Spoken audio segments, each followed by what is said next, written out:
Want to laser target your dream clients with Facebook ads using the power of System.io? First, log into your System.io account and navigate to the Funnels section. Choose the funnel where you want to track conversions. Now, select the specific page within your funnel, the landing page, the sales page, or the thank you page where you want to add the Facebook pixel. Click the Edit Page button to open the page editor, then locate the settings icon, typically a gear or cogwheel, associated with your page settings. In the Settings panel, find the section labeled Header Code or Tracking Code. This is where you'll paste your Facebook pixel code.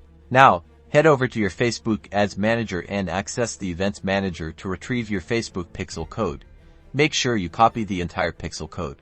Return to System.io and paste the Facebook pixel code you copied from Facebook Ads Manager directly into the Header Code or Tracking Code field. Finally, save your changes in the System.io page editor. That's it. Your Facebook pixel is now integrated with your System.io funnel, allowing you to track conversions and optimize your ad campaigns.